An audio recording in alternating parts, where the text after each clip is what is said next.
میں آج کے اس پروگرام کے سب سے پہلے مقرر فضیلۃ الشیخ جناب مولانا اسد امین صاحب مدنی امام الدین عیدگاہ تلیعتی شکر کلا کو دعوت دیتا ہوں، تشریف لے آئیں اور اپنے مواد مسئلہ سے سامعین کو مستفید فرمائیں۔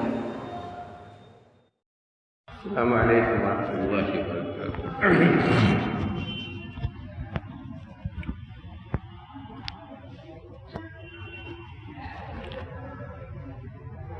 إن الحمد لله نحمده ونستعينه ونستغفره ونعوذ بالله من شرور أنفسنا وسيئات أعمالنا، من يهدي الله فلا مضل له ومن يضلله فلا هادي له، وأشهد أن لا إله إلا الله وحده لا شريك له، وأشهد أن محمدًا عبده ورسوله۔ يا أيها الذين آمنوا اتقوا الله حق تقاته ولا تموتن إلا وأنتم مسلمون۔ يا أيها الناس اتقوا ربكم الذي خلقكم من نفس واحدة وخلق منها زوجها وبث منهما رجالا كثيرا ونساء، واتقوا الله الذي تساءلون به والأرحام إن الله كان عليكم رقيبا۔ يا أيها الذين آمنوا اتقوا الله وقولوا قولا سديدا يصلح لكم أعمالكم ويغفر لكم ذنوبكم، ومن يطع الله ورسوله فقد فاز فوزا عظيما۔ أما بعد فإن خير الحديث كتاب الله، وخير الهدي هدي محمد صلى الله عليه وسلم، وشر الأمور محدثاتها، وكل محدثة بدعة، وكل بدعة ضلالة، وكل ضلالة في النار۔ فأعوذ بالله السميع العليم من الشيطان الرجيم، بسم الله الرحمن الرحيم۔ يا أيها الذين آمنوا إن جاءكم فاسق بنبأ فتبينوا أن تصيبوا قوما بجهالة فتصبحوا على ما فعلتم نادمين۔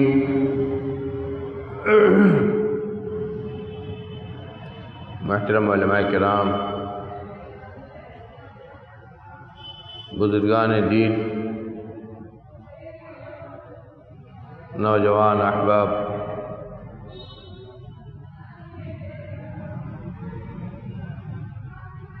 اللہ کی توفیق سے اس دینی مجلس میں، اللہ کے گھر میں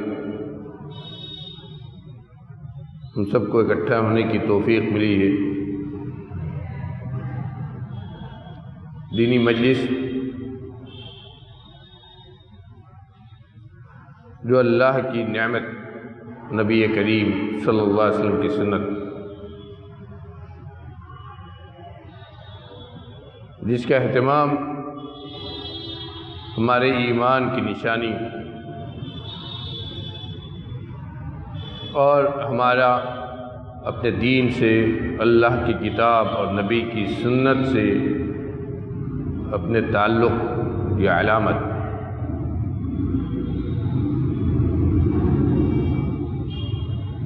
آج دین سے دوری کے اس دور میں مسلمان کہنے کو مسلمان لیکن دین سے کتنا دور ہے،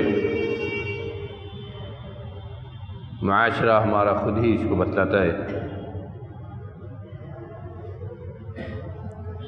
ضروری ہے کہ ہم وقتاً فوقتاً اس طرح کے اجتماعات کریں۔ ہو سکتا ہے اللہ رب العالمین اسی کے ذریعے ہمارے دلوں میں ایمان کی کچھ جلا پیدا کر دے، اللہ کے سامنے کھڑے ہونے کا کچھ ڈر ہمارے دلوں میں آ جائے، اپنی ذمہ داری کا کچھ احساس پیدا ہو جائے، اور ہم مسلمان جو دنیا سے زیادہ اپنی آخرت کی ہمیں فکر ہونی چاہیے، اس تعلق سے بھی ہمارے اندر شاید کچھ دینی بیداری پیدا ہو جائے۔ اللہ تعالی ہم سب کو سننے سے زیادہ عمل کرنے کی توفیق عطا فرمائے، ہم سب کو باعمل امت بنا دے، نبی کی سنت پر عمل کرنے کا دعویٰ کرنے والا ہی نہیں بلکہ صحیح معنی میں اس پر عمل کرنے والی امت بنا دے۔ ہماری اس حاضری کو پروردگار عالم ہمارے نیک اعمال کے کھاتے میں لکھ دے اور اس کو ہمارے لیے نجات کا ذریعہ بنائے۔ بھائی بزرگو،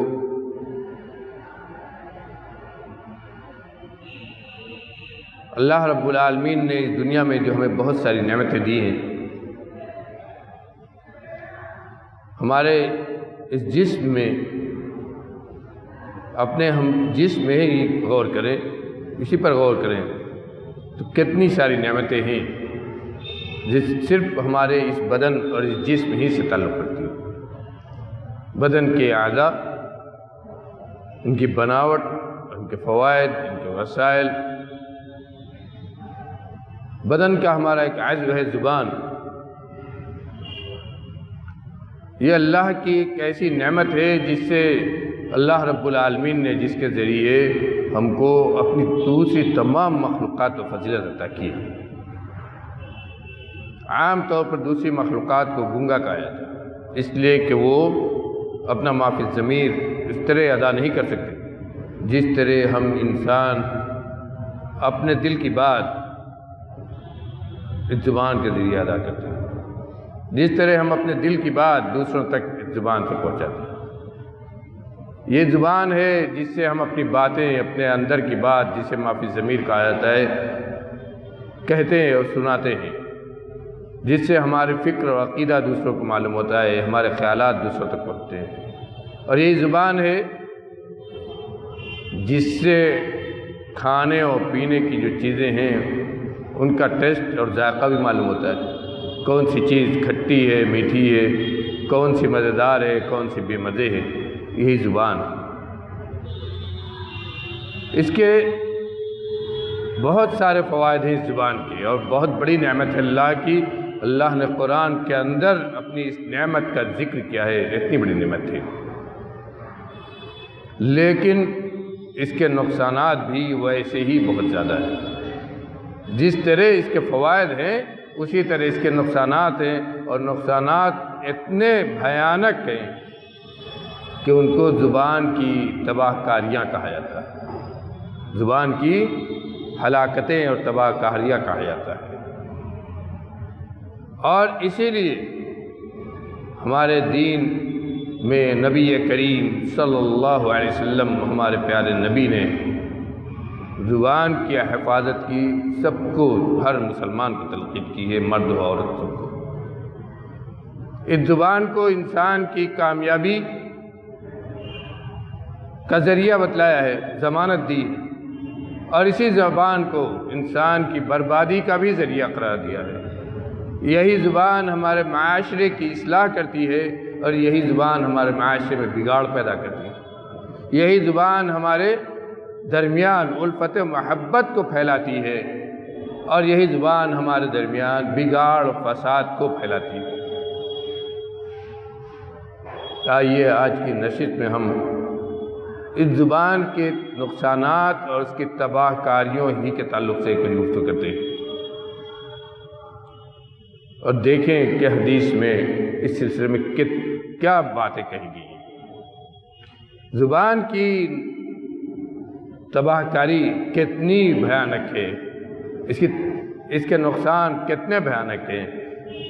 صرف ایک اس حدیث سے اندازہ لگائیے کہ نبی کریم صلی اللہ علیہ وسلم نے فرمایا کہ روز صبح انسان کے تمام اعضاء زبان سے پناہ مانگتے ہیں اور اس سے کہتے ہیں کہ تو درست رہ، اس لیے کہ اگر تو درست رہے گی تو ہم سب درست رہیں گے، ہم سب کامیاب ہو جائیں گے، اور اگر تو بگڑ گئی تو ہم سب کے لیے تباہی ہے، ہم بھی بگڑ جائیں گے۔ گویا یہی مجموعہ ہے کامیابی کا، یہی زبان مجموعہ ہے ہمارے کامیابی، ہماری نجات، اللہ کے ہمارے مقام و مرتبہ کے لیے، اور یہی زبان ہے جو ہمیں ہلاکت کی طرف لے جائے گی دنیا میں بھی۔ اور آج دنیا کو ہم دیکھیں، یہی زبان ہلاکت کی طرف لے جائے گی، بربادی کی طرف بھی لے جائے گی، اور اس دنیا میں بھی نبی کریم صلی اللہ علیہ وسلم کی بڑی مشہور حضرت معاذ بن جبل رضی اللہ عنہ راوی فرماتے ہیں کہ ایک بار نبی کریم صلی اللہ علیہ وسلم نے مجھ سے ایمان، اسلام، نماز، روزہ، حج، زکوٰۃ سب کا ذکر کیا، تمام چیزوں کا ذکر کیا، تقویٰ کی بنیاد کیا ہے اس کا ذکر کیا، دین کی مختلف معاملات کا، عبادتوں کا بھی ذکر کیا آپ نے، لیکن آخر میں آپ کیا کہتے ہیں؟ الا ادلک علی ملاک الامر کلہ، اے معاذ بہت ساری عبادتوں کا ذکر ہوا، پورے دین کا ذکر ہوا، اس کی بنیاد کا ذکر ہوا، الا ادلک علی ملاک الامر کلہ، کیا میں تمہیں ان تمام جو نیکیاں میں نے بتلائی ہیں ان سب کے مجموعے کے بارے میں نہ بتلاؤں؟ ان سب کا مجموعہ کیا ہے؟ گویا اس کو اگر پکڑ لو تو ساری عبادتیں تمہاری اسی کے اندر آ جائیں گی، ساری عبادتیں اکٹھا ہو جائیں گی۔ ان سب کا مجموعہ کیا؟ الا ادلک علی ملاک الامر کلہ۔ تو کہتے ہیں کیوں نہیں اللہ کے رسول؟ حضرت معاذ بن جبل رضی اللہ عنہ بہت پائے کے ساتھ کہتے ہیں کہ آپ نے اپنی زبان پکڑی، آپ نے اپنی زبان پکڑی اور کہا کہ اس زبان کو تم کنٹرول کر لو، زبان پکڑی اور کہا کہ اس زبان کو کنٹرول کر لو، یہ ساری عبادتوں کا مجموعہ تمہیں حاصل ہو جائے گا، جتنی عبادتیں بتلائی گئی سب کا مجموعہ تمہیں مل جائے گا، زبان کو کنٹرول کر لو۔ کہتے ہیں کہ میں نے پوچھا اللہ کے رسول جو کچھ ہم بولتے ہیں اس پر بھی ہمارا مواخذہ ہوگا، ہم اللہ کے اس پر پکڑے جائیں گے، ہماری اللہ کیا اس پر بھی گرفت ہوگی جو ہم زبان سے نکالتے ہیں الفاظ جو کچھ کہتے ہیں؟ آپ نے کیا فرمایا؟ ثقلت کا امک یا معاذ، ثقلت کا امک یا معاذ، تمہاری ماں تم کو گم پائے اے معاذ، تمہاری ماں تم کو گم پائے معاذ۔ کتنے ایسے لوگ ہیں وَهَلْ يَكُبُّ النَّاسِ عَلَى مَنَاخِرِهِمْ وَعَلَى وُجُوهِهِمْ إِلَّا حَسَائِدُ أَلْسِنَتِهِمْ، کتنے ایسے لوگ ہیں جو جہنم میں اپنے منہ کے بل یا اپنے پیشانی کے بل گھسیٹ کر ڈالے جائیں گے۔ کس گناہ کے جرم میں؟ اپنی زبان، اپنے کاٹنے والی زبان کی جرم، اپنی زبان کی تیزی کی وجہ سے، اپنے زبان کی تیزی کی وجہ سے، اس زبان کے غلط استعمال کی وجہ سے، اس زبان سے انہوں نے جو لوگوں کو کہا، لوگوں کو تکلیفیں دیں، اس کی وجہ سے یہی اسی چہرے کے بل جہاں یہ زبان ہے، اسی چہرے کے بل گھسیٹ کر انہیں جہنم میں ڈال دیا جائے گا۔ یعنی یہی زبان ان کے جہنم میں جانے کا ذریعہ بنے گی، جس زبان سے چکنی چپڑی باتیں کر کے لوگوں کو خوش کرنے کی کوشش کی گئی۔ غور کیجیے کہ اس زبان کی تباہ کاری کیسی ہے، اس زبان کی تباہ کاری کیسی ہے، غور کیجیے۔ زبان ایک طرف فوائد ہیں اس کے، تو ایک طرف نقصان ایسا ہے کہ آپ کو جہنم میں لے جا سکتی ہے، یہ جہنم میں لے جا سکتی ہے، اور یہی آپ کو جنت میں بھی لے جا سکتی ہے۔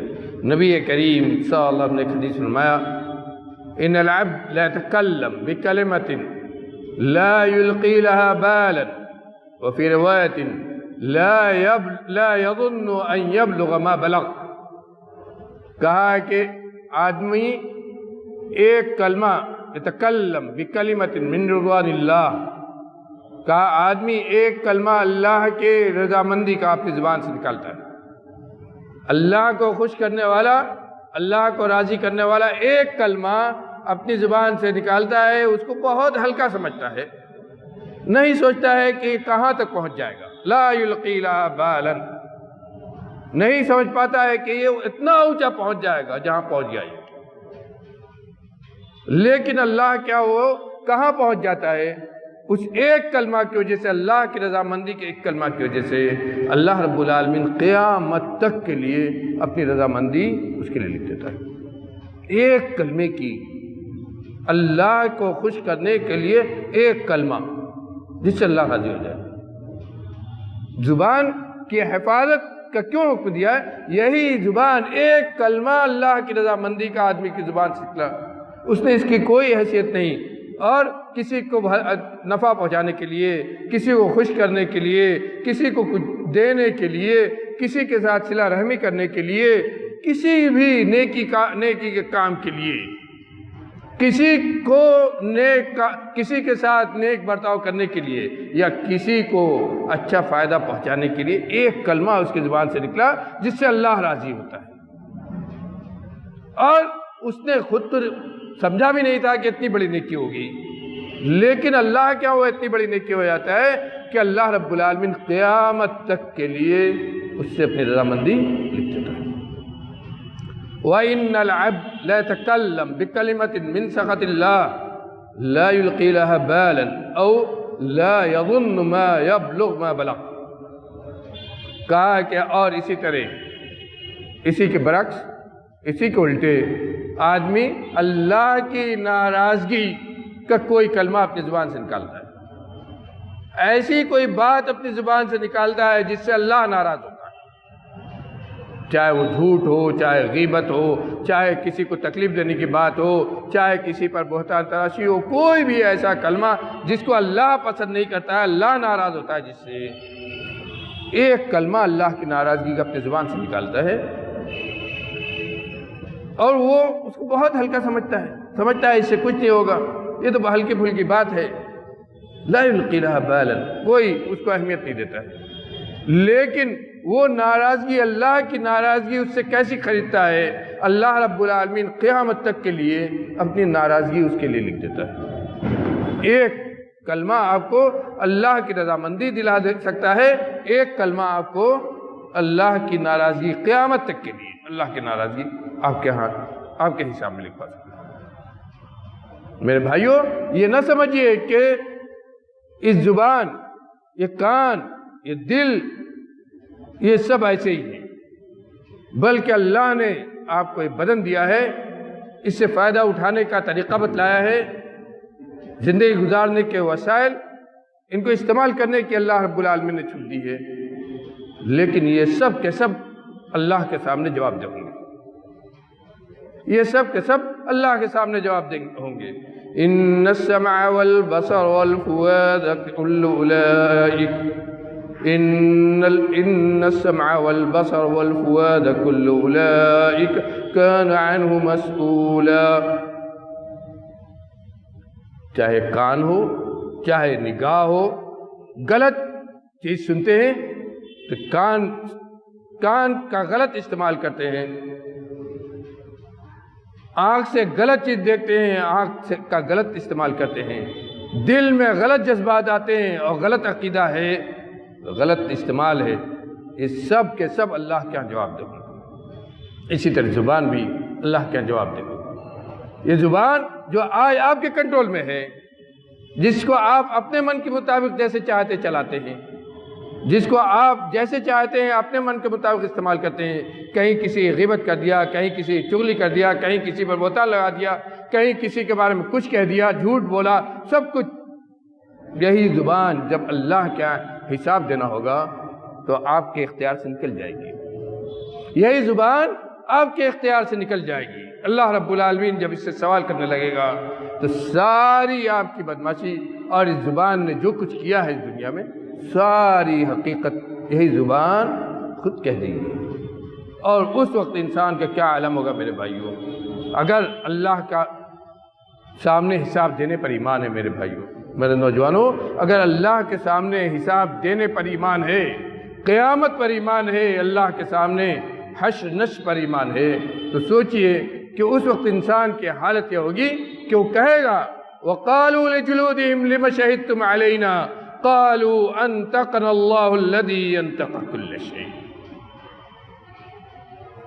قالوا لجلودهم لم شهدتم علینا۔ انسان اپنے ان چمڑوں سے، اپنے ان اعضاء و جوارح سے، اپنے ان ہاتھ و پیر سے، اپنے اس کان، ناک اور زبان سے کہے گا بے بسی کے عالم میں کہ دنیا میں ہم نے تم کو استعمال کیا، اگر غلط استعمال کیا تو تمہاری اچھائی سوچ کر استعمال کیا، دنیا میں اگر غلط استعمال کیا تو یہ سوچ کر کیا تمہارا فائدہ اس میں، لیکن آج تم ہی ہمارے خلاف گواہی دے رہو، لما شہدتم علینا، تم آج ہمارے خلاف کیوں گواہی دینے لگے؟ تو انسان کتنا بے بس ہوگا اللہ کے سامنے۔ یہ ہاتھ و پیر یہ آپ کے کنٹرول میں نہیں ہوں گے، آپ کی بات نہیں کریں گے، کیا کہیں گے؟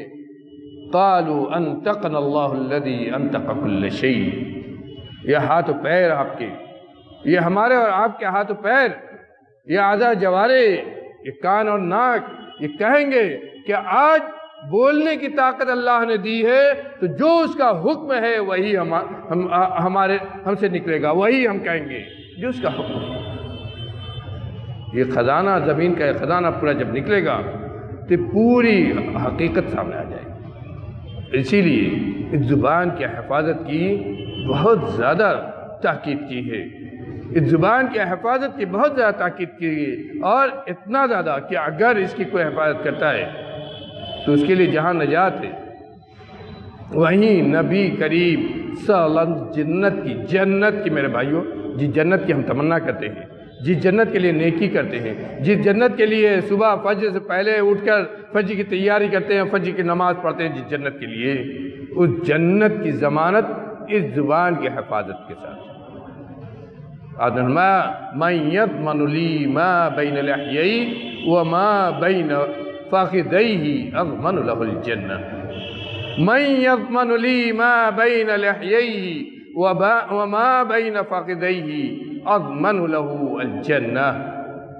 جو آدمی اپنی زبان کی حفاظت کی ذمہ داری ضمانت لے لے، گارنٹی لے مجھ سے گارنٹی لے اور وعدہ کرے، عہد کرے کہ وہ اپنی زبان کی حفاظت کرے گا، زبان کو غلط استعمال نہیں کرے گا، جھوٹ نہیں بولے گا، وعدہ خلافی نہیں کرے گا، غیبت چغلی کا کام نہیں کرے گا، بہتان تراشی نہیں کرے گا، غلط باتیں منسوب دوسرے طرف نہیں کرے گا، سنی سنائی باتیں لوگوں کی نہیں پھیلائے گا۔ من یضمن لی ما بین لحیئی، اپنی زبان کی ضمانت لے لے، حفاظت کی ضمانت لے لے، اور کس کی؟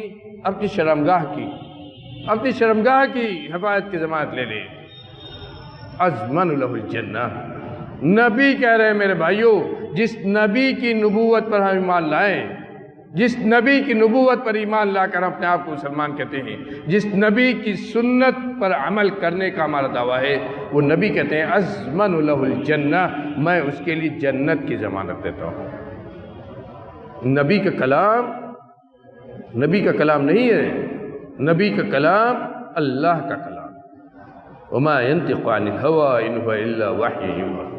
نبی کے زبان مبارک سے جو کچھ نکلتا ہے وہ کہاں کا ہوتا ہے؟ اللہ کی طرف سے وحی کیا ہوتا ہے۔ نبی نے ضمانت لی، کس نے ضمانت لی؟ اللہ نے ضمانت لی۔ نبی نے کہا میں ضمانت دیتا ہوں، اللہ کے کہنے سے نبی نے ضمانت لی، اللہ نے گویا ضمانت لے لی۔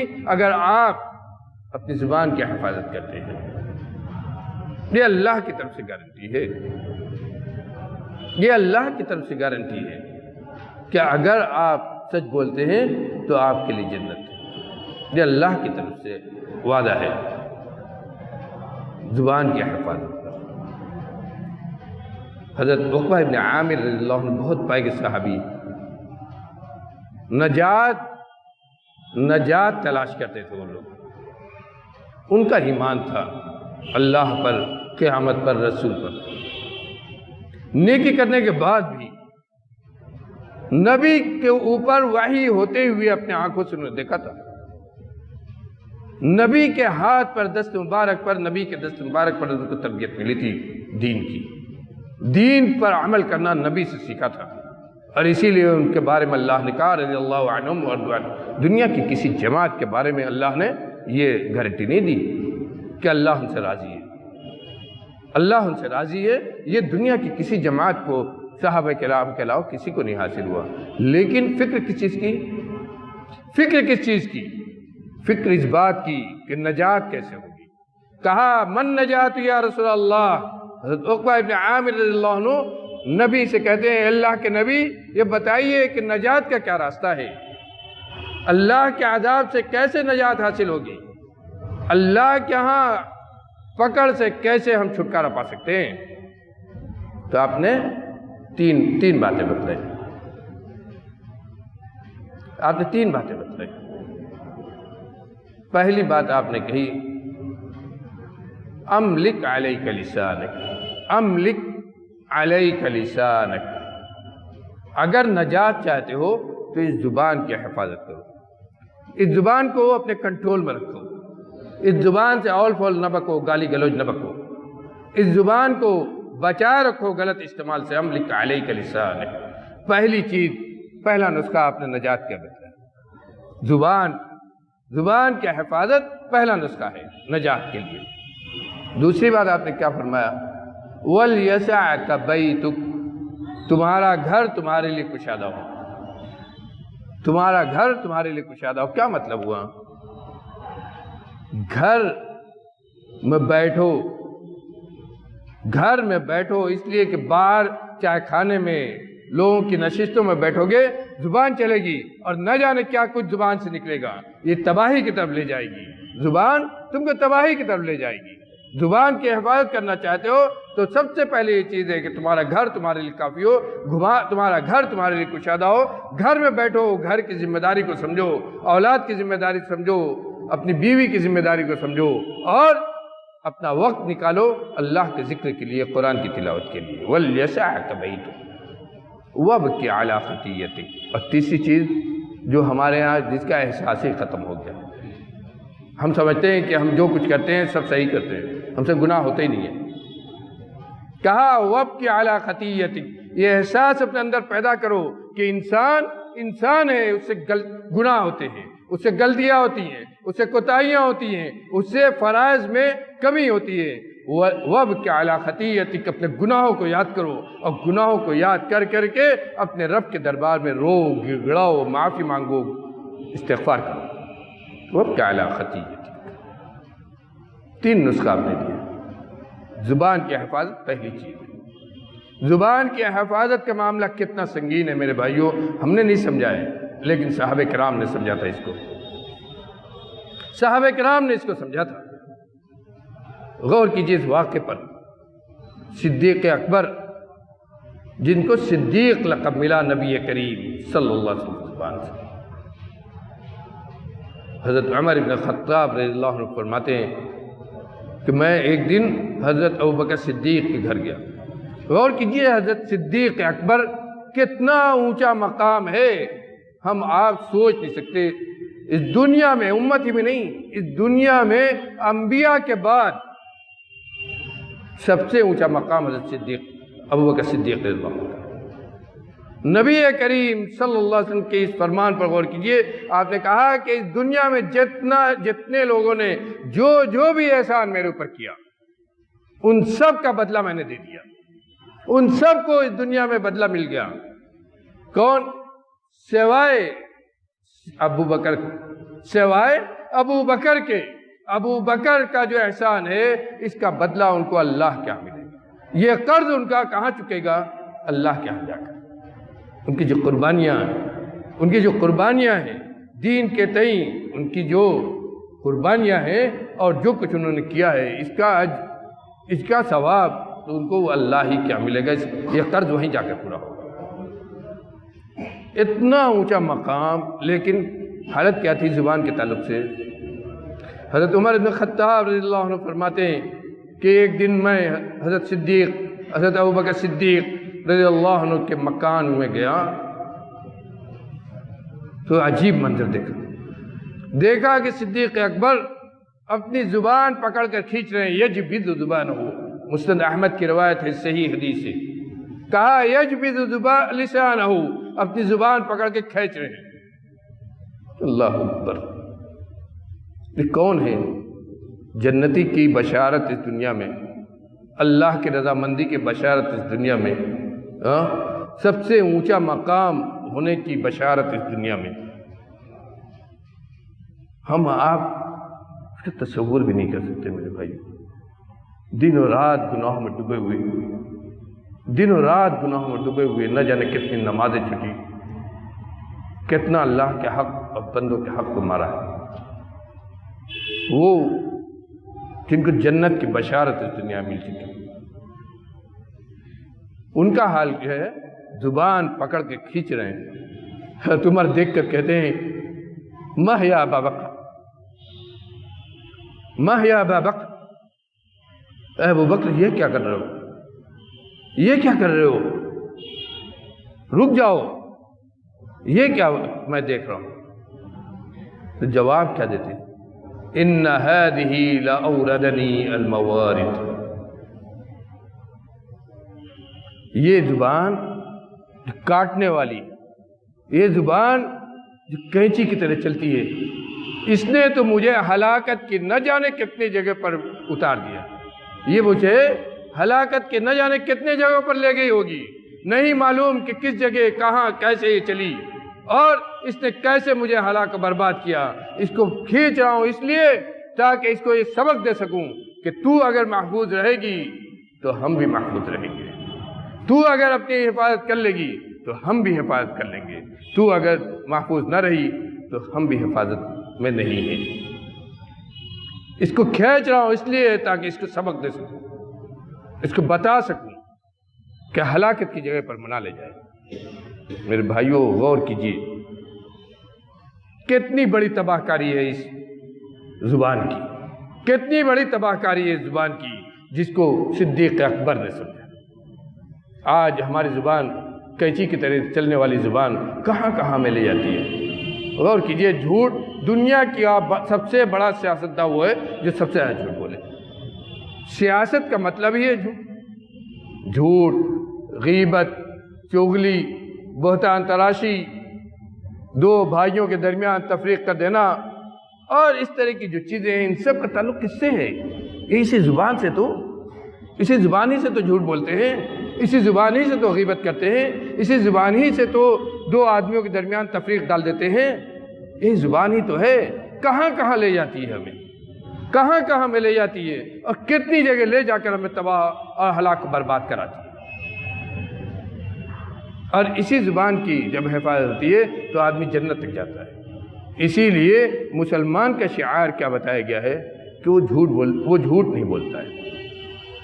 مسلمان اس زبان کا اس طرح غلط استعمال نہیں کرتا ہے کہ جھوٹ بولے، مسلمان تو سچا ہوتا ہے۔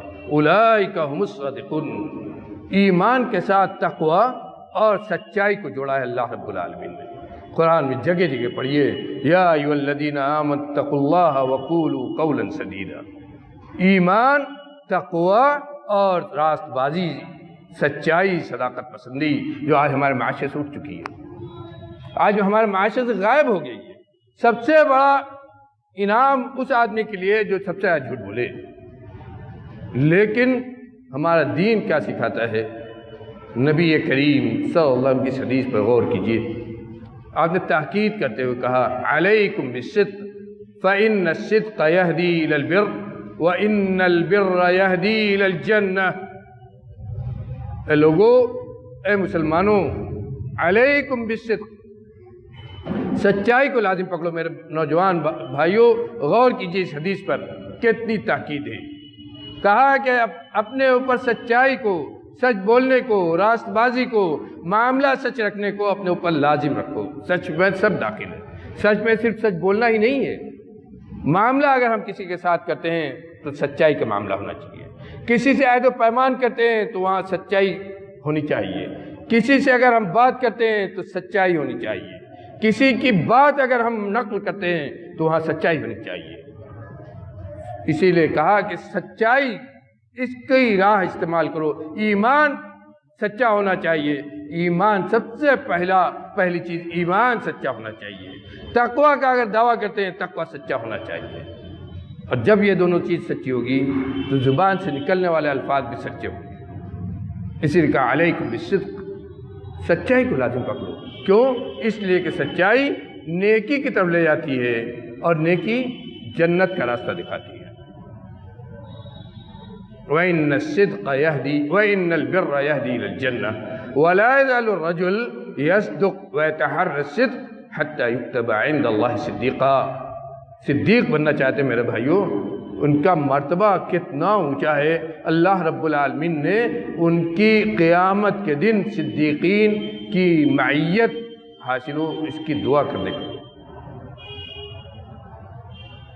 کہا کہ آدمی برابر سچ بولتا ہے، سچائی کو تلاش کرتا ہے، سچی راہ اپناتا ہے، زبان سے سچ ہی نکالتا ہے، یہاں تک کہ اللہ کے ہاں صدیق لکھ دیا جاتا ہے، حتی یکتب عند اللہ صدیقا۔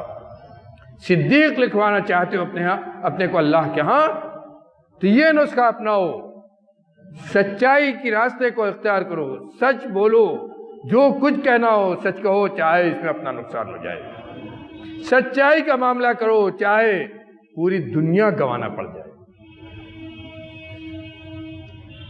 حتی یکتب عند اللہ صدیقا وَإِيَّاكُمْ وَالْكَذِبِ، اور اس کے برعکس جھوٹ کہا کہ وَإِيَّاكُمْ وَالْكَذِبِ، اور جھوٹ بولنے سے بچو، جھوٹا معاملہ کرنے سے بچو، جھوٹ کے راستے پر چلنے سے بچو۔ وَإِيَّاكُمْ وَالْكَذِبِ، جھوٹ بیانی سے بچو۔ کیوں؟ اس لیے کہ جھوٹ یہ فسق و فجور کی طرف لے جاتا ہے، برائی کی طرف لے جاتا ہے، اور برائی جہنم کی طرف لے جاتی ہے۔ وَإِنَّ الْفُجُورَ يَهْدِي إِلَى النَّارِ وَلَا يَزَالُ الرَّجُلُ، اور آدمی برابر جھوٹ بولتا رہتا ہے، جھوٹ کو تلاش کرتا رہتا ہے، جھوٹے معاملات کرتا رہتا ہے، جھوٹ بول بول کر لوگوں کو پریشان کرتا رہتا ہے، حتی یکتب عند اللہ کذابا، یہاں تک کہ اللہ کے ہاں سب سے بڑا جھوٹا لکھ دیا جاتا ہے، یہاں تک کہ اللہ کے ہاں سب سے بڑا جھوٹا لکھ دیا جاتا ہے۔ جھوٹ سے بچنے کے لیے سب سے بڑی بات جو آپ نے سکھائی، اللہ رب العالمین نے سکھائی قرآن مجید میں، میرے بھائیو آج تو ہمارے یہاں سے ناپید ہو چکا ہے۔ جو آیت کریمہ میں نے تلاوت کی ہے، اللہ رب العالمین نے معاشرے کی اصلاح کے لیے، دلوں کو آپس میں ملانے کے لیے وہی نسخہ دیا ہے۔ فرمایا یا ایہا الذین آمنوا ان جاءکم فاسق بنبأ فتبينوا أن تصيبوا قوما بجهالة تصبحوا على ما فعلتم نادمين۔ اے ایمان والو، ان جاءکم فاسق بنبأ فتبینوا، اگر کوئی فاسق، اگر کوئی جھوٹا آدمی، اگر کوئی غلط آدمی تمہارے پاس کوئی خبر لے کر آئے تو یہ نہیں کہ اس کو بیان کرنے لگو، اس کو لے کر اڑ چلو، اس کی نشر و اشاعت کرنے لگو، پروپیگنڈا کرنے لگو، نہیں۔ ان جاءکم فاسق فتبینوا، تو تمہارے اوپر لازم ہوتا ہے، واجب ہوتا ہے کہ اس کی حقیقت جاننے کی کوشش کرو، اس کی تحقیق کرو، اس کی حقیقت جاننے کی کوشش کرو، چاہے وہ تمہارے دشمن کے خلاف ہو۔ فتبینوا، اس کے بارے میں معلوم کرو کہ اس کے اندر کتنی سچائی ہے، اس کے بارے میں معلوم کرو کہ اس کے اندر کتنی صداقت ہے، کہاں تک وہ آدمی صحیح بیان کر رہا ہے۔ کیوں؟ اس لیے کہ اگر اس کی حقیقت کو تم نے نہیں جانا، غلط بیانی تھی، اور اس کے ذریعے اس پر تم نے عمل کیا یا اس کو تم نے پھیلایا، تو ہو سکتا ہے کہ اس غلط خبر کو صحیح مان لینے کی وجہ سے تم کوئی ایسا عمل کر جاؤ کہ بعد میں تمہیں پچھتانا پڑے۔ فتبینوا ان تصیبوا قوما بجہالہ، کسی کے بارے میں تم کوئی ایسا عمل کر جاؤ، کسی کے بارے میں کوئی ایسی بات کہہ دو کہ بعد میں تمہیں اس پر پچھتانا پڑے۔ اور کتنا ہوتا ہے، سنی سنائی بات ہمارے کانوں تک کہیں سے پہنچی، نہ جاننے کی کوشش کی، نہ حقیقت کو پرکھا، نہ یہ جانا کہ اس کے اندر کتنا سچ ہے اور کتنا جھوٹ، بس اس کو لگے پھیلانے۔ اور حقیقت میں اگر ایمان ہوتا ہے تو کبھی کبھی ہر آدمی کو یہ پچھتانا پڑتا ہے کہ کاش ہم نے اس کی تحقیق کر لی ہوتی، کاش ہم نے اس کے بارے میں جان لیا ہوتا، کاش اس کو پھیلانے سے پہلے، بیان کرنے سے پہلے اس کے اندر سچائی کیا ہے وہ جان لیتا تو اتنا پچھتاوا نہ ہوتا۔ نبی کریم صلی اللہ علیہ وسلم کی حدیث پر غور کیجئے، کیا فرمایا آپ نے؟ کفا بالمرء کذبا ان یحدث بکل ما سمع۔ اسی تعلق سے یہ بات بھی ہے، آدمی جو سنے اس کو بیان کرنے لگے۔ سب سے بڑا جھوٹ یہی ہے۔ آدمی کے جھوٹے ہونے کے لیے یہی کافی ہے کہ جو کچھ سنے اس کو بیان کرے۔ سنا اب بیان کرنے لگے۔ کتنا آج ہوتا ہے بھائی، ایک دوسرے کے درمیان، ایک بھائی ایک دوسرے بھائی کے درمیان تفریق ہم کرا دیتے ہیں، ایک بھائی دوسرے بھائی کے درمیان تفریق ہم کرا دیتے ہیں۔ سنی سنائی بات، نہ اس کا سر ہے نہ پیر، کسی دشمن نے اڑائی اور ہم نے ہمارے کانوں میں پہنچی اور لے کر اتنا اڑے کہ دنیا بھر پھیلا دیا، واٹس ایپ کا اور سوشل میڈیا پر اس کو ڈال دیا اور اس کو اس طرح پھیلا دیا کہ وہ جھوٹی بات سچی ہو اور دو بھائیوں کے درمیان تفریق ہو۔ کفا بالمرء کذبا ان یحدث بکل ما سمع۔ میرے بھائیوں، اپنے بھائی کے سلسلے میں غلط بیانی کرنا اور غلط بات پھیلانا یہ کتنا بڑا گناہ ہے۔ اور یہی نہیں، غلط بیانی کر کے دھوکہ دینا، جھوٹ بات کہہ کے دھوکہ دینا، یہ سوچیے خیانت ہے، یہ خیانت اپنے بھائی کے ساتھ، اور سب سے بڑی خیانت ہے۔ آدرماء کبرت خیانت ہے، سب سے بڑی خیانت یہ ہے۔ خیانت میرے بھائیوں ان گناہوں میں سے ہے جسے کبیرہ گناہ کہا جاتا ہے، جس کے بارے میں اتفاق ہے علماء کا، جن گناہوں کے بارے میں اتفاق ہے علماء کا، یہ گناہ اس وقت تک نہیں معاف ہوں گے جب تک کہ آدمی توبہ نہ کرے، اور حقوق العباد میں سے اگر ہے تو اس وقت تک معاف نہیں ہوگا جب تک آدمی جس کا حق مارا ہے اس سے معاف نہ کرا لے۔ خیانت ان گناہوں میں سے ہے جو بغیر توبہ کے معاف نہیں ہوگا، اور اگر حقوق العباد میں خیانت ہے تو بغیر جس کی خیانت کی ہے اس سے معاف کرائے معاف نہیں ہوگا۔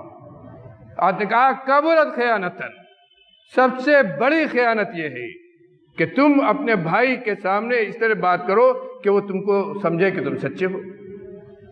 اس نے تم سے کوئی مشورہ طلب کیا، خوب اچھا چکنی چپنی بات کر کے اس کو مشورہ دیا، حالانکہ پیچھے سے اس کو چھوڑا گھوپنے کی کوشش کر رہے ہو،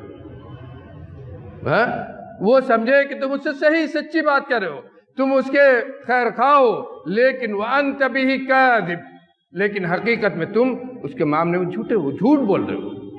وہ تو تمہاری تصدیق کر رہا ہے، وہ تو تم کو سچا سمجھ رہا ہے، وہ تو یہ سمجھ رہا ہے کہ تم میرے خیر خواہ ہو، تم میری بھلائی کی بات کر رہے ہو، تم مجھے فائدہ پہنچانے کی باتیں کر رہے ہو، لیکن خود تم جھوٹے ہو۔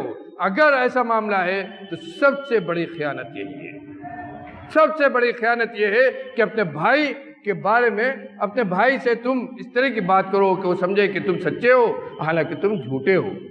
تم سے اس نے مشورہ طلب کیا، تم نے غلط مشورہ دیا، اور وہ تم پر بھروسہ کر کے یہ سمجھتا ہے کہ تم صحیح مشورہ دے رہے ہو، لیکن حقیقت میں تم اس کی پیٹھ میں چھورا گھونپنے کا کام کر رہے ہو، غلط مشورہ دے کر اس کو بہکا رہے ہو۔ یہ سب سے بڑی خیانت ہے، یہ سب سے بڑی خیانت ہے۔ میرے بھائیوں، یہ بھی زبان کا غلط استعمال ہے، زبان کا غلط استعمال یہ بھی ہے، زبان کی تباہ کاریوں میں سے یہ ہے، اور آج یہ چیز ہمارے معاشرے کا پورے طور پر ناسور ہے، پورے طور پر ناسور ہے۔ نبی کریم صلی اللہ علیہ وسلم فرمایا سب سے بہترین انسان وہ ہے، سب سے بہترین انسان وہ ہے اذا رو ذکر اللہ، جب ان کو دیکھا جائے تو اللہ کی یاد آ جائے، چہرے پر ایمان اور تقوی، چہرے پر اللہ کا ڈر، ان کی شکل دیکھ کر اللہ یاد آ جائے۔ سب سے بہترین لوگ وہ ہیں، اور سب سے خراب کون ہے؟ سب سے اس سرزمین پر چلنے والے لوگوں میں سب سے خراب کون ہے؟ المشاؤون بالنمیمہ المفرقون بین الاحبہ۔ دو باتیں کہیں اور حقیقت میں دونوں ایک دوسرے کا لازم ملزوم ہے۔ المشاؤون بالنمیمہ، وہ لوگ جو اپنے بھائی کی چغلی کرتے ہیں، اپنے بھائی کی برائی کرتے ہیں، اپنے بھائی کی چغلی کھاتے ہیں، اور بھائی کی برائی کر کے دو بھائیوں کے درمیان تفریق ڈال دیتے ہیں، دو محبت کرنے والوں کے درمیان جدائی ڈال دیتے ہیں، دو آپس میں ایک دوسرے کے ساتھ محبت کرنے والوں کے درمیان تفریق کر دیتے ہیں، الگ الگ کر دیتے ہیں، جھگڑا پیدا کر دیتے ہیں۔ میرے بھائیو، آج تو معاشرے میں یہی ہوا ہے۔ سب سے بڑی عقل مندی یہ ہے کہ دو بھائیوں کا آپس میں لڑا دو۔ سب سے بڑی عقل مندی یہ ہے کہ دو محبت کرنے والوں کے درمیان تفریق کرا دو۔ کہا سب سے خراب انسان وہ ہے، سب سے خراب انسان وہ ہے جو دو بھائیوں کے درمیان تفریق ڈال دے، جو دو بھائیوں کو آپس میں لڑا دے۔ شر الناس ذی الوجہین، شر الناس ذی الوجہین، یاتی ھذا بوجہ ویاتی ھذا بوجہ۔ سب سے خراب انسان دو چہروں والا ہے۔ دو چہرے والا انسان کہا سب سے خراب انسان ہے وہی جس کو کہا المفرقون بین الاحبہ۔ اس کے پاس گیا تو اس کا خیر خواہ بن کر اس کی برائی خوب برائی کیا، اور جب اس کے پاس گیا تو اس کا خیر خواہ بن کر اس کی خوب برائی کیا، اور دونوں کو آپس میں لڑا دیا۔ یہ سب سے بڑی چالاکی ہے نا آج کے زمانے میں، ہے نا؟ سب سے بڑا چالاک کون ہے؟ اس سے خوب محبت کیا، اس سے خوب ہمدردی ظاہر کی، اس کا خوب خیر خواہ بنا، خوب اس کو سمجھایا، اور اس کو اس سے لڑا دیا، اس کی برائی کر کے، اس کے بارے میں غلط باتیں بیان کر کے، جھوٹ چغلی سب کچھ کر کے، اس کے بارے میں غلط چیزیں کہہ کر اس کو الگ کر دیا، اور پھر ادھر آیا تو ادھر بھی وہی کام کیا۔ اس کے لیے ایک چہرے والا اور اس کے لیے ایک چہرے والا۔ کہا ذوالوجہین ہے یہ۔ کیا کہا؟ یہ ذوالوجہین ہے۔ یہی نہیں بلکہ قیامت کے دن ایسے لوگوں کے لیے ادرمائے کہ جو لوگ اس دنیا میں دو زبان والے ہوں گے، قیامت کے دن اللہ رب العالمین جہنم کی دو زبان ان کی بنا دے گا۔ جہنم کی یہ زبان جہنم میں لے جائے گی۔ بڑی چالاک ہے نا، بڑی تیز ہے نا، کہ دنیا میں اس کے ہمدرد بن کے اس کو الگ کیا، اس کے ہمدرد بن کے اس سے جھگڑا پیدا کیا، بڑی چالاکی کی ہے۔ قیامت کے دن جہنم کی دو زبان۔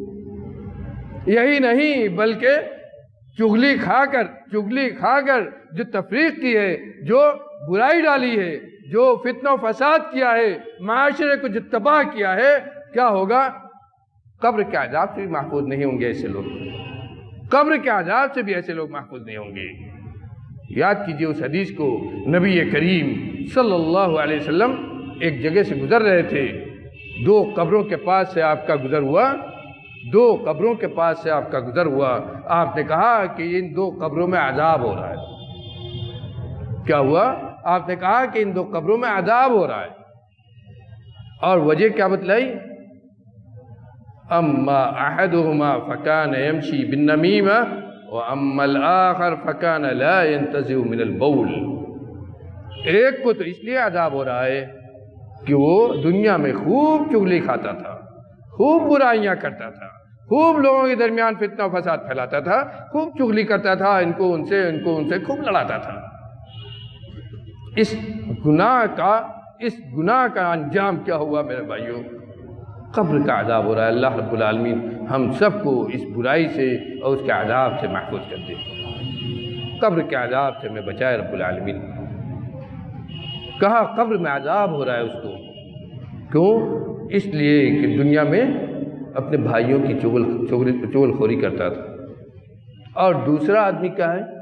کہا کہ یہ اپنے پیشاب کے چینٹوں سے نہیں بچتا تھا۔ اللہ اکبر، پیشاب کی چیزوں سے، پیشاب کی گندگی سے نہیں بچتا تھا۔ آج دنیا صفائی اور ستھرائی کی بات کرتی ہے، ہمارا دین وہ ہے جس نے صفائی کا یہ معاملہ رکھا ہے کہ پیشاب و پاخانے کی گندگی اگر اس سے تم اپنے آپ کو نہیں بچاتے ہو تو قبر کے اندر عذاب ہوگا۔ اس سے بڑی بات کون دین اور مذہب دے گا؟ پیشاب پاخانے کی گندگی وہ ہے کہ اگر اس سے تم اپنے آپ کو نہیں بچاتے ہو تو عذاب قبر میں مبتلا کی جا سکتے ہو۔ یہ تو ہمارے دین کا حصہ ہے، ہمارے ایمان کا حصہ ہے۔ تو میں کہہ رہا تھا کہ ایک آدمی کے بارے میں کہا کہ قبر میں جو عذاب ہو رہا ہے اس لیے کہ چغل خور تھا، چغلی کھاتا تھا۔ میرے بھائیو، زبان ہی کی تو دین ہے، یہ زبان ہی کی تو تباہ کاری، زبان ہی کی تو تباہی ہے، اور ہمارے ماں اور بہنوں میں تو یہ بات اور زیادہ پھیلی ہوئی۔ اور اسی طرح غیبت کو لے لیجیے، جھوٹ، غیبت، چغلی، بہتان تراشی، یہ سب زبان ہی کا تو فساد ہے، زبان ہی کی تو تباہی ہے۔ یہی زبان جو نیکی کی طرف لے جاتی ہے، اور یہ زبان جو ان برائیوں کی طرف لے جاتی ہے، جہنم کی طرف لے جاتی ہے۔ غیبت اللہ رب العالمین نے اس کو کتنا مکروہ گناہ کہا ہے۔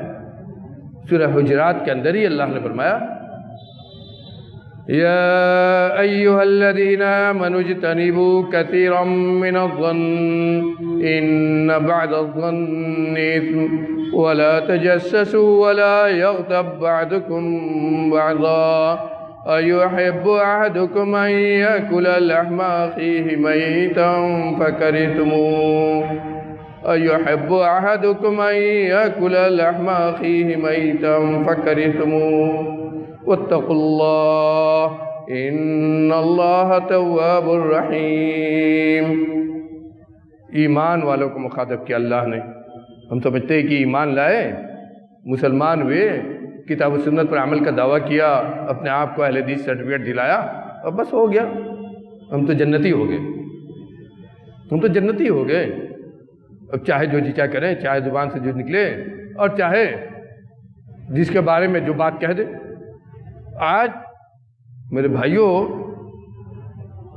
اس الیکٹرانک دور میں واٹس ایپ، سوشل میڈیا اور یہ سب، میرے بھائیوں اس کا بھی غلط استعمال اسی زبان کی تباہی کے اندر ہی آتا ہے۔ اگر جھوٹی بات آپ نے سنی اور جھوٹی بات اس پر ڈال دی تو یہ بھی زبان ہی کی تباہی میں ہے، آپ اسی زمرے میں آپ آئیں گے۔ کسی غیبت و چغلی کی، برائی کی اور اسی پر ڈال دیا ہے تو یہ نہ سوچئے کہ آپ بچ جائیں گے، اسی زبان کی تباہی میں جائیں گے۔ آپ کہاں بچیں گے آپ؟ اللہ رب العالمین کیا فرماتا ہے اس آیت کے اندر؟ اے ایمان والو، بہت سارے گمان سے بچو، بہت سارے گمان کرنے سے بچو، اس لیے کہ ان بعض الظن، اس لیے کہ بعض گمان ایسے بھی ہیں کہ گناہ ہیں، جو گناہ کی طرف لے جاتے ہیں۔ اس ولا تجسسوا، اور تجسس میں نہ پڑو، اپنے بھائی کے تجسس میں، اس کی برائی تلاش کرنے میں نہ پڑو، اس کے عیب تلاش کرنے میں نہ پڑو، اس کے دل کے اندر جھانکنے کی کوشش نہ کرو۔ جو دیکھو ظاہر تو ظاہر پر معمول کرو، جو دیکھو اس کا ظاہر پر معمول کرو، تجسس نہ کرو، برائی اس کی طرف منسوب نہ کرو۔ یہ نہ کہو کہ یہ تو دکھاوا ہے، یہ نہ کہو کہ یہ جو کچھ کر رہا ہے تو دکھاوا ہے، بلکہ ظاہر پر معمول کرو، تجسس میں نہ پڑو۔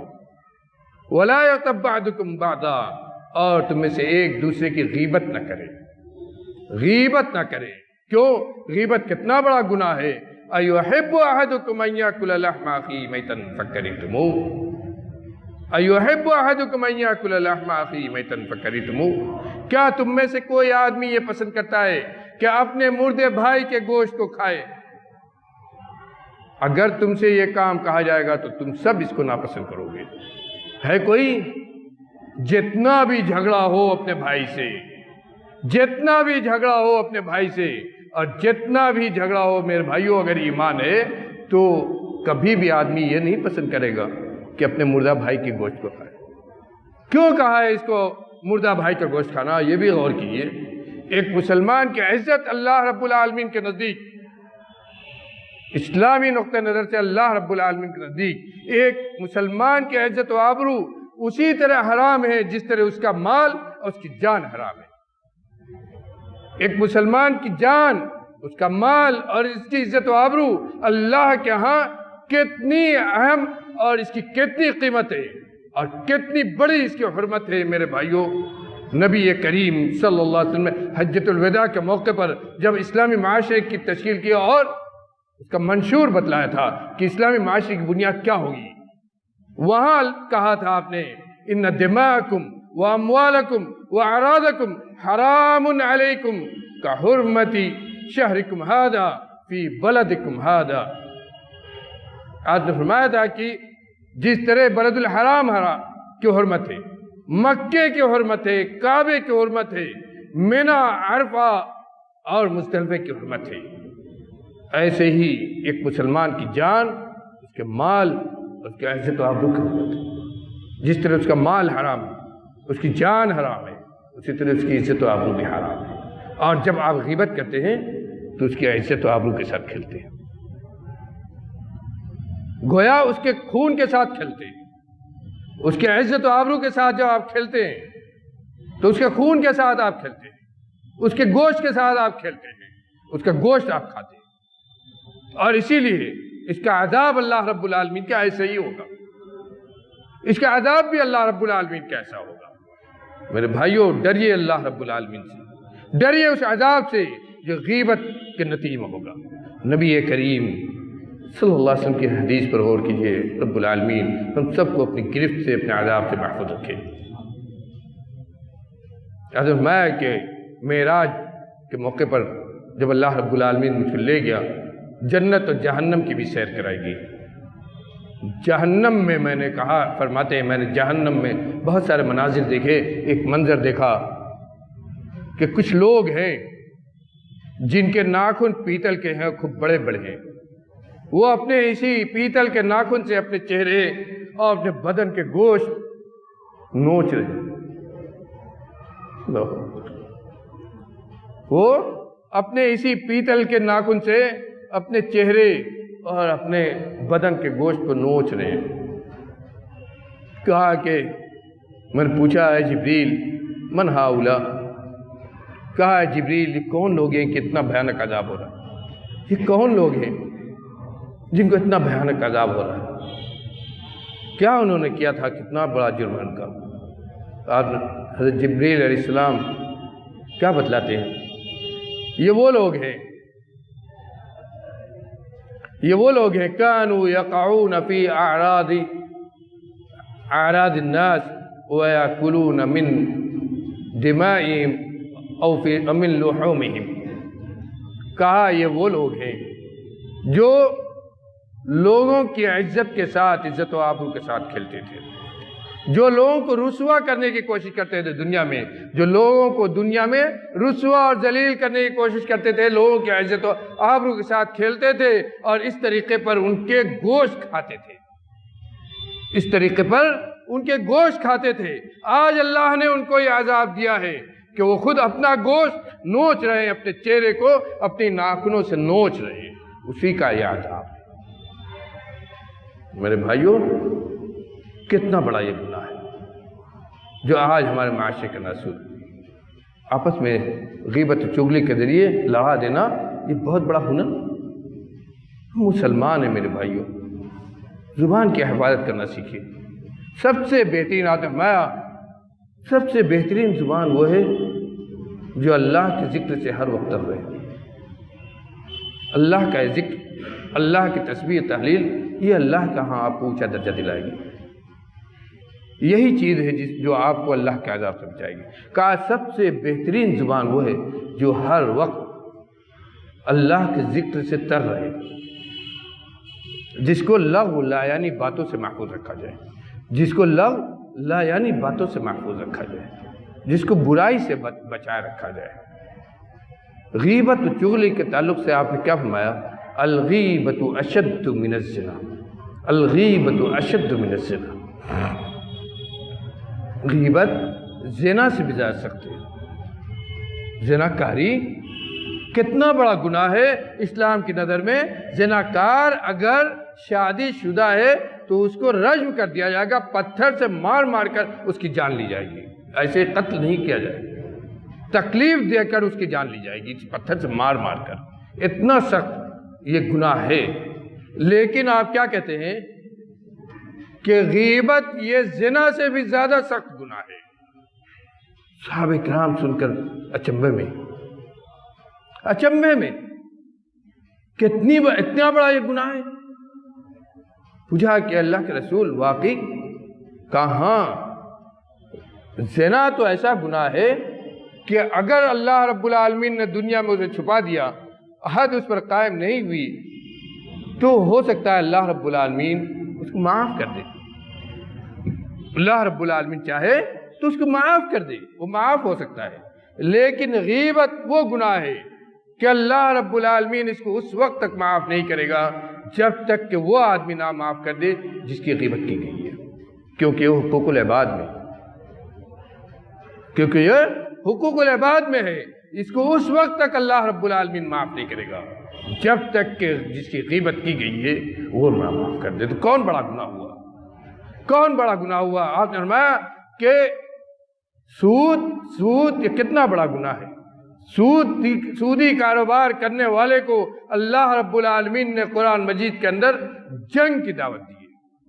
جو آدمی سود سے نہیں رکتا ہے، سودی کاروبار، سودی لین دین کرتا ہے، اللہ رب العالمین نے اسے جنگ کی. کہا کہ اللہ اور اس کے رسول سے جنگ کرنے کے لیے تم تیار رہو. اتنا بڑا گناہ ہے وہ. لیکن آپ کیا فرماتے ہیں؟ سب سے بڑا سود میں سب سے بڑا سود یہ ہے کہ آدمی اپنے بھائی کی عزت کے ساتھ کھیلے، اپنے بھائی کو اس دنیا میں بے عزت کرنے کی کوشش کرے، اس کی غیبت کر کے، اس کے بارے میں غلط بیانی کر کے، اس کی طرف غلط باتیں منسوخ کر کے، اس کی چغلی کھا کر، اس پر بہتان لگا کے، اس کی عزت کے ساتھ کھیلے، اس کی رسوا کرنے کی کوشش کرے، اس کی عزت کو ڈبونے کی کوشش کرے. جو دنیا میں اگر اللہ نے اس کو عزت اور کچھ دی ہے، کچھ مرتبہ دیا ہے، تو اس کو ڈبونے کی کوشش کرے. کہا یہ سب سے بڑا سود ہے. ان ارب الربا، وہ سود جس پر اللہ رب العالمین نے جنگ کی دعوت دی ہے. کہا سب سے بڑا سود یہ ہے کہ آدمی کی عزت کے ساتھ کھیلا جائے. سوچئے یہ زبان کہاں کہاں ہمیں لے جاتی ہے، کہاں کہاں ہمیں لے جاتی ہے، اور کس کس تباہی تک ہمیں پہنچاتی ہے. اسی لیے حضرت ابوبکر صدیق رضی اللہ عنہ اتنے سخت تھے، زبان کھینچ رہے ہیں کہ یہ ہم کو ہلاکت کی جگہ پر لے جاتی ہے، یہ ہم کو ہلاکت کی جگہ پر لے جاتی ہے. میرے بھائیوں، غیبت، اپنی بات ختم کرتے ہوئے غیبت کے تعلق سے بتلا دوں. یہ غیبت صرف یہ نہیں ہے، غیبت کا مطلب یہ نہیں ہے کہ بھائی کے اندر جو برائی نہیں ہے وہ بیان کی جائے. یہ غیبت نہیں ہے، تو بہتان ہے. حدیث میں خود بتلا دیا گیا ہے کہ غیبت کیا ہے. نبی کریم صلی اللہ علیہ وسلم نے صحابہ کرام سے پوچھا تدرون ما الغیبہ، کیا تم جانتے ہو غیبت کیا ہے؟ صحابہ کرام نے کہا کہ اللہ کے رسول آپ ہی بتلائیے، آپ زیادہ جانتے ہیں. اللہ و رسول اعلم، اللہ اس کے رسول ہی زیادہ جانتے ہیں، آپ بتلائیے کہ غیبت کیا ہے. آپ نے کہا فرمایا ذکر کا اخاک بما یکرہ. غور کیجئے کس چیز کو غیبت کہا؟ تمہارا بھائی جس اپنے بارے میں جس چیز کے بیان کو ناپسند کرے، کہ بات اس کی بیان کی جائے اس کی پیٹھ پیچھے، اس کے پیٹھ پیچھے اس کے بارے میں یہ بات کہی جائے، اس کو ناپسند کرے، اس کو اس کے پیٹھ پیچھے بیان کرنا، یہ غیبت ہے. جس چیز کے بیان کو اس کے پیٹھ پیچھے اس کے بیان کو ناپسند کر رہا ہے، اس کو اس کے پیٹھ پیچھے بیان کرنا، یہ غیبت ہے. صحابہ کرام نے سوال کیا ان کان ما فی، جو ہم کہہ رہے ہیں اپنے بھائی کے بارے میں، یہ بات، یہ عیب، یہ برائی اس کے اندر اگر موجود ہے، تو کہا کہ اگر اس کے اندر موجود ہے تو یہ غیبت، اگر اس کے اندر موجود ہے اور تم کہہ رہے ہو تو یہ غیبت ہے. اور اگر موجود نہیں ہے، ان لم یکن فی، اگر وہ بات جو تم اس کے بارے میں کہہ رہے ہو، اگر وہ عیب جو اس کا ذکر کر رہے ہو، اگر اس کے اندر وہ موجود نہیں ہے، تو یہ تو بہتان تراشی ہے. یہ تو بہتان لگانا اس کے اوپر کہ اس کے اندر وہ بات ہے ہی نہیں، اس نے وہ بات کہی نہیں ہے، اس کے اندر وہ عیب ہے ہی نہیں، اور اس کے بارے میں بات کرو، یہ تو اس کے اوپر بہتان لگانا ہے. غیبت یہ ہے کہ اس کے اندر وہ عیب ہے، اس کے اندر وہ عیب ہے، یا اس سے کوئی یہ برائی ہوئی ہے، لیکن وہ نہیں چاہتا کہ اس کو بیان کیا جائے، تو تم اس کے پیٹھ پیچھے اس کو بیان کر کے اس کو تکلیف دینا چاہتے ہو، اس کے پیٹھ پیچھے اس کو بیان کر کے اس کو ذلیل کرنا چاہتے ہو. اس لیے یہ غیبت ہے، یہ غیبت ہے، اس کے پیٹھ پیچھے اس کو بیان کر کے اس کو تکلیف دینا چاہتے ہو. اور یہ تکلیف کتنی سخت ہے، حضرت عائشہ صدیقہ رضی اللہ عنہ کی حدیث پر غور کیجیے. یہ تکلیف کتنی سخت ہے میرے بھائیوں، کتنی سخت ہے اور کتنی مکروہ ہے. نبی کی زبان میں میرے بھائیوں، جس نبی سے محبت کا ہم دعویٰ کرتے ہیں، نبی کا جھنڈا تمام مسلمان نبی سے محبت کے نام پر اس کا جھنڈا اٹھاتے ہیں، اور آج کے تمام مسلمان اسے مبتلا ہے، تمام مسلمان اسے مبتلا ہے، الا من عصم ربہ.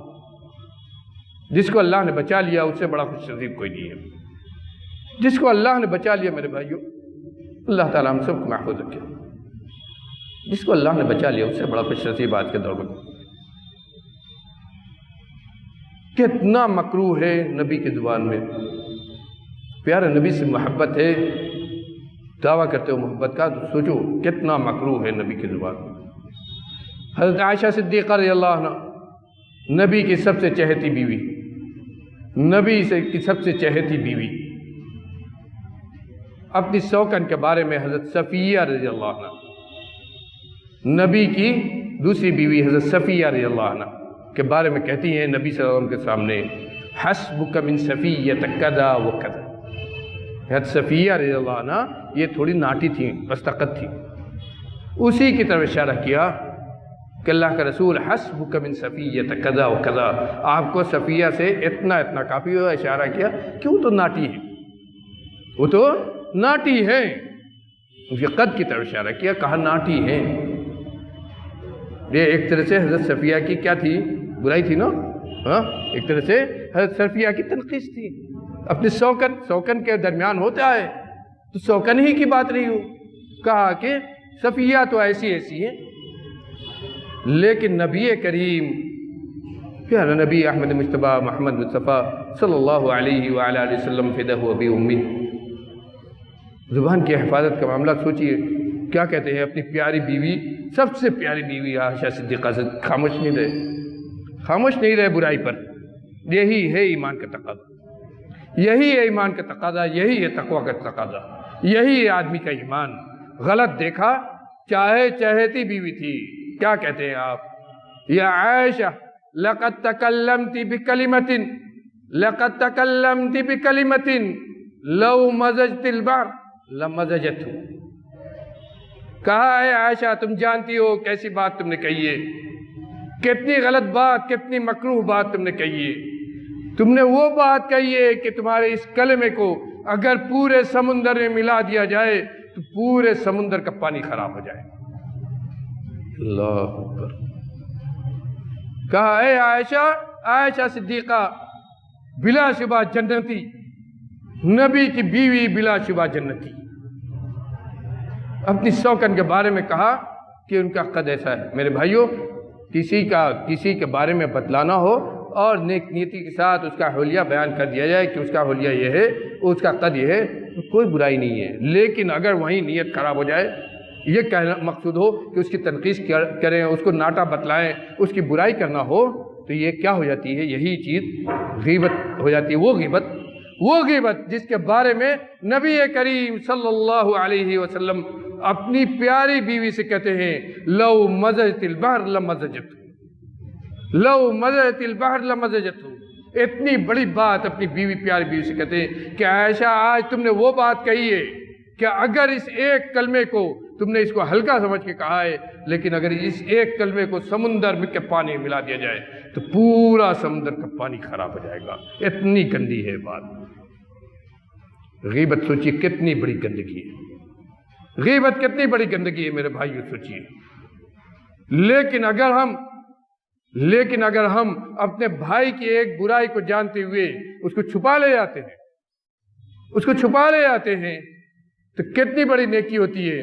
نبی کریم صلی اللہ علیہ وسلم فرمایا کہ اگر کسی آدمی نے اپنے بھائی کے کسی عیب کو جانا اور اس کو چھپا لیا اور اس کی عزت و آبرو کی حفاظت کر لی، میں نے کہا نہیں کہ مسلمان کی عزت و آبرو اللہ کے ہاں دنیا کی سب سے قیمتی چیز ہے۔ مسلمان کی عزت و آبرو اللہ کے نزدیک سب سے قیمتی چیز ہے۔ اس قیمتی چیز کی اس نے حفاظت کی ہے، اللہ کے ہاں اس کا بدلہ کیا ہوگا؟ اللہ رب العالمین دنیا میں اس نے جو چھپ کر اگر کوئی گناہ کیا ہے تو ان سب کو چھپا دے گا اور معاف کر دے گا۔ دنیا کے گناہ کو چھپ کر اگر کہیں گناہ ہوا ہے، کوئی غلطی ہو گئی اس سے، تو اللہ رب العالمین اس کو آخرت میں چھپا دے گا، اس کو اوپر کوئی گناہ کی پکڑ یہ ہے۔ اور آخر میں چلتے یہ بھی بتلا دیں میرے بھائیو، جب جھوٹ کی بات آئی یہ بھی بتلا دیں، دنیا کا سب سے بڑا جھوٹ کیا ہے؟ دنیا کا سب سے بڑا جھوٹ کیا ہے جسے نبی کریم صلی اللہ علیہ وسلم نے جہنم میں لے جانے والا بتلایا؟ سیدھا آدمی جہنم میں جائے گا۔ کیا ہے؟ نبی کی طرف جھوٹی بات منسوب کی جائے، جس حدیث کے بارے میں ہم جانتے ہیں کہ حدیث ضعیف ہے یعنی صحیح نہیں ہے، نبی کی طرف اس کی نسبت صحیح نہیں ہے، اس کو بیان کرنے والے جھوٹے کذاب ہیں، اس کو محدثین نے موضوع حدیث کہا ہے، اس کو نبی کی طرف منسوب کر کے کہا جائے کہ نبی کی حدیث ہے یا نبی نے اس کو کہا ہے، دنیا کا سب سے بڑا جھوٹ یہی ہے، من کذب علی متعمدا فلیتبوأ مقعدہ من النار۔ یہ حدیث متواتر ہے، یہ حدیث متواتر ہے۔ آج ہی میرے بھائیوں میں دیکھ رہا تھا ایک بہت بڑے محدث ہیں، انہوں نے اس ایک حدیث پر ایک کتاب ہی لکھ ڈالی، ایک حدیث پر، اس ایک حدیث پر اس کو مختلف سندوں سے اکٹھا کیا، کتنے راویوں نے اس کو روایت کیا ہے اور کتنے صحابیوں نے اس کو روایت کیا ہے، ان سب کو ایک جگہ اکٹھا کر کر ایک کتاب ہی لکھ دی ہے۔ کتنی محدثین کا کتنی اہم یہ حدیث ہوئی، کیوں؟ اس لیے کہ دنیا کا سب سے بڑا جھوٹ یہ ہے، من کذب علی متعمدا فلیتبوأ مقعدہ من النار۔ جو آدمی آپ فرماتے ہیں، پیارے نبی فرماتے ہیں کہ جس آدمی نے جان بوجھ کر میرے بارے میں غلط بات کہی، میری طرف غلط بات کی نسبت کی، کہا کہ نبی نے فرمایا ہے اور نبی نے نہیں کہا ہے، فلیتبوأ، تو اس کو چاہیے کہ دنیا میں ہوتے ہوئے اپنا ٹھکانہ جہنم بنا لے۔ سب سے بڑا جھوٹ دنیا کا یہ ہے، اس لیے یہ بہت بڑی ہم سب کی ذمہ داری ہو جاتی ہے کہ کسی بھی حدیث کو بیان کرتے ہوئے نبی کی طرف کسی بات کو منسوب جب ہم کریں تو ہمیں معلوم ہونا چاہیے کہ حدیث صحیح ہے، معلوم ہونا چاہیے حدیث صحیح ہے، اور اس کے لیے علماء سے کوئی حدیث ہم نیٹ پر دیکھتے ہیں، کوئی حدیث ہم سے کوئی بیان کرتا ہے، اس کا مفہوم ذہن میں سمجھ نہیں آتا ہے، وہ بات خلاف عقل سمجھ میں آتی ہے، ہمیں چاہیے کہ ہم علماء کی طرف رجوع کریں، اس کی حقیقت کو سمجھیں، صحیح ہے کہ نہیں اس کو سمجھیں۔ بیان ایسے ہی کتنی ایسی باتیں نبی کی طرف منسوب کر کے آج نیٹ پر چل رہی ہیں، کتنی ایسی باتیں نبی کی طرف منسوب کر کے سوشل میڈیا پر وائرل کی جا رہی ہیں، اور جب تحقیق کی جاتی ہے تو معلوم ہوتا ہے کہ حدیث میں عطا پتہ ان چیزوں کا نہیں ہے، ایسے ہی منسوب کر دیا گیا ہے۔ میرے بھائیوں، ایسے لوگوں کا ٹھکانہ جہنم ہے نبی کی زبان میں، جو نبی کے سلسلے میں جھوٹی بات پھیلاتے ہیں، نبی کے سلسلے میں غلط بیانی کرتے ہیں، نبی کی طرف منسوب کر کے جھوٹی حدیثیں بیان کرتے ہیں، ان کا ٹھکانہ کہاں ہے؟ جہنم ہے، فلیتبوأ مقعدہ من النار۔ اللہ تعالی ہم سب کو اس سے محفوظ رکھے۔ میرے بھائیوں، اسی پر میں اپنی بات ختم کرتا ہوں۔ سننے سے زیادہ رب العالمین ہم کو عمل کرنے کی توفیق عطا فرما دے، ہم کو اپنی زبان کی حفاظت کی توفیق عطا فرما۔ پروردگار ہمیں اپنی زبان کی حفاظت کی توفیق عطا فرما۔ ہم کو ہر قسم کی معاشرے کی جو گندگیاں ہیں، ان تمام گندگیوں سے رب العالمین ہم کو پاک و صاف کر دے۔ غیبت، چغلی، جھوٹ، ان طرح کی تمام برائیوں سے ہم کو دور کر دے، ہم کو محفوظ کر دے۔ رب العالمین ہم کو ایک کر دے، نیک کر دے، ہمارے دلوں کو آپس میں ملا دے۔ پروردگار عالم ہمارے دلوں کو آپس ملا دے، دل میں جو کینہ، بغض، عداوت ہے اس سے ہمارے دلوں کو پاک کر دے۔ رب العالمین ہمارے دلوں کو آپس میں ملا دے۔ دل، میرے بھائیوں، دل کی صفائی کتنی بڑی نیکی ہے۔ بات ختم کرتے کرتے یاد آ گیا، ایک واقعہ سنا دیتا ہوں ایک صحابی کا۔ دل کو صاف کرنے کی کوشش کی، یہ دل جو حقیقت میں ہماری زندگی ہے، یہ دل جو حقیقت میں ہمارے ایمان کی جگہ ہے، یہ دل جو ہمارے تقوی کی جگہ ہے، یہ دل جس کی صفائی ہمیں اللہ رب العالمین کے جنت دلائے، اس دل کی صفائی کا اہتمام کیجیے، اس دل کی صفائی کا اہتمام کیجیے، اس کے اندر اخلاص پیدا کیجیے، اس کے اندر تقوی پیدا کیجیے، اس کے اندر اللہ کا خوف پیدا کیجیے، اس کے اندر سے بغض، عناد، کینہ، یہ سب نکالنے کی کوشش کیجیے۔ ایک صحابی کا واقعہ ہے، عبداللہ بن عمرو بن عاص رضی اللہ عنہ فرماتے ہیں، بڑے جلیل القدر صحابی ہیں، فرماتے ہیں کہ ہم لوگ نبی کریم صلی اللہ علیہ وسلم کی مجلس میں بیٹھے ہوئے تھے، ہم لوگ نبی کریم صلی اللہ علیہ وسلم مجلس میں بیٹھے ہوئے تھے، آپ نے فرمایا کہ ابھی تمہارے پاس سے ایک آدمی گزرے گا، وہ جنتی ہے۔ کہا ابھی تمہارے پاس سے ایک آدمی گزرے گا، وہ جنتی ہے، من اہل الجنہ، جنتی میں سے ہوگا۔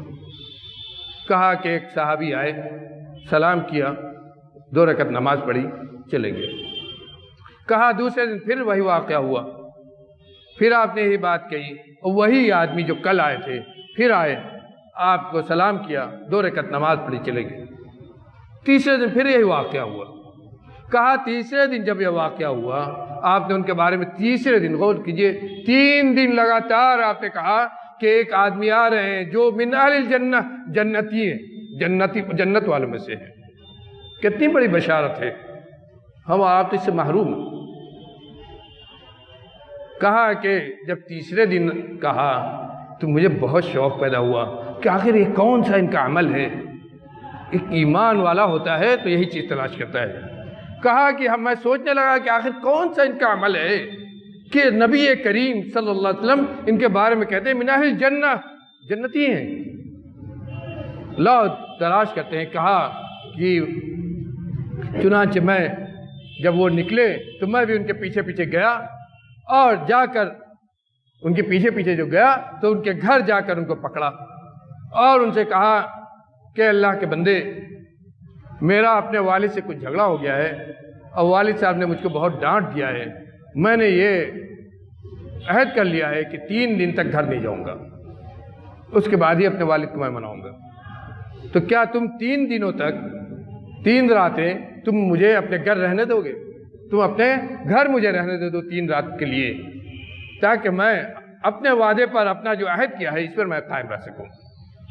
تو کہا کہ انہوں نے کہا ٹھیک ہے، اگر ایسا ہے تو ٹھیک ہے، میں تمہیں جگہ دے دیتا ہوں، تم میرے گھر رہ لو 3 رات۔ کہتے ہیں حضرت عبداللہ ابن عمرو ابن عاص رضی اللہ عنہ بہت ہی پائے کے صحابی ہیں۔ عبداللہ ابن عمرو ابن عاص ان صحابہ کرام میں سے ہیں جن کو کہا جاتا ہے کہ ان کے پاس سب سے زیادہ حدیثیں ہیں، حضرت ابو ہریرہ رضی اللہ عنہ کی بات۔ بہت ہی جلیل القدر صحابی ہیں، کبھی تہجد کی نماز نہیں چھوٹی۔ کہتے ہیں کہ مجھ کو جب انہوں نے اجازت دی تو میں ان کے گھر ٹھہر گیا۔ رات میں اٹھا دیکھنے کے لیے کہ تہجد کی نماز پڑھتے ہیں کہ نہیں، تو دیکھا کہ رات میں تہجد کی نماز کے لیے بھی نہیں اٹھے۔ ہاں یہ تھا کہ جب نیند کھلتی یا نیند ہلکی ہوتی تو اللہ کا ذکر کرتے، دعائیں پڑھتے اور اس کے بعد پھر پلٹ کر سو جاتے۔ یہاں تک کہ فجر کی اذان ہوئی، اٹھے، تیار ہوئے، مسجد میں نماز کے لیے گئے، میں بھی نماز کے لیے گیا۔ کہا ایک رات یہی دیکھا، دوسرے رات پھر یہی دیکھا کہ تہجد کی نماز بھی نہیں پڑھی۔ اور غور کیجئے صحابہ کرام کے نزدیک تہجد کی نماز کی کتنی اہمیت، ہم آپ اس کا اہتمام ہی نہیں کر پاتے ہیں۔ فرض تو ادا ہوتی نہیں، تہجد کون پڑھے؟ کتنے ہیں جو فجر کی نماز کا اہتمام کرتے ہیں؟ تہجد کی نماز ہی تلاش کر رہے تھے ان کے بارے میں، کہ اتنی بڑی نیکی، اتنے جنتی آدمی تو تہجد کی نماز تو ضرور پڑھیں گے، لیکن کہتے ہیں کہ میں نے نہیں دیکھا 3 رات کہ تہجد کی نماز پڑھی ہو۔ صرف یہ دیکھا کہ اٹھتے ہیں رات میں اگر نیند ہلکی ہوتی ہے تو کچھ اللہ کا ذکر کر لیتے ہیں اور پھر سو جاتے ہیں۔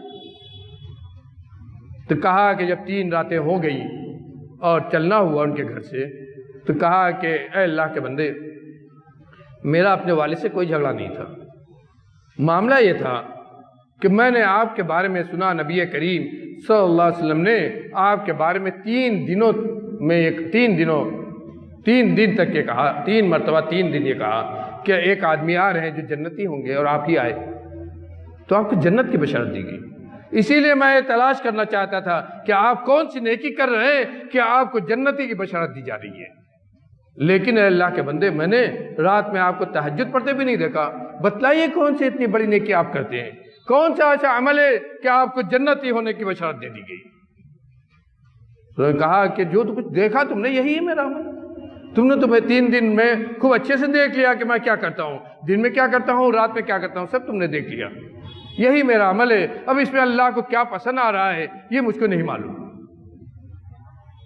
جب حضرت عبداللہ ابن عمرو ابن عاص کہتے ہیں کہ جب میں نکلنے لگا تو انہوں نے بلایا مجھے، کہا بھتیجے یہاں ہو، دیکھ تو لیا مجھ کو، ایک بات اور سن لو، ایک اور بات ہے میرے اندر، میرے دل میں کسی مسلمان کے تعلق سے کوئی بھی برائی نہیں ہے، میں کسی سے نہ حسد کرتا ہوں، نہ کسی سے غیبت کرتا ہوں، نہ کسی کے خلاف میرے دل میں کوئی کینہ ہے، میرا دل ہر مسلمان کی طرف سے صاف ہے۔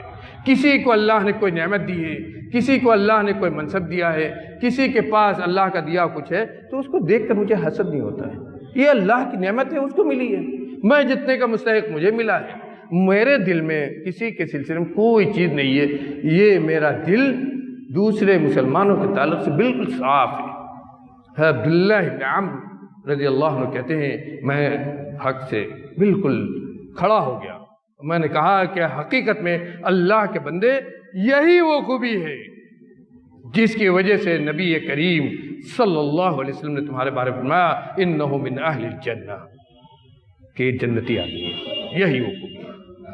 غور کیجئے کون سی خوبی ہے وہ جو جنت میں لے جائے گی۔ جنتی جب جنت میں داخل ہوں گے تو یہ دل صاف کر کے جنت میں داخل کیا جائے گا۔ جنتیوں کے دل میں حسد کینہ بغض نہیں ہوگا، اتنی بڑی برائی ہے کہ جنتی کے دل کو بھی صاف کر دیا جائے گا۔ اللہ تعالیٰ سے دعا ہے کہ ہم کو نیک عمل کی توفیق دے۔ باتیں تو بہت ہیں اور باتیں بڑی لمبی ہوں گی، تقریر بھی لمبی ہوگی، وقت بھی ہم نے زیادہ لے لیا، لیکن میرے بھائیو ہم سب کو دعا یہی کرنا چاہیے کہ جو سنیں اس پر عمل کرنے کی اللہ رب العالمین ہم سب کو توفیق عطا کرے۔ مجھ کو، آپ کو، سب کو اپنا نیک بندہ بنا کر دنیا میں رکھے، اور جب دنیا سے جانے ہوتا ہے اس زبان پر تیرا کلمہ لا الہ الا اللہ ایمان عقیدے کی سلامتی توحید کے ساتھ جائے۔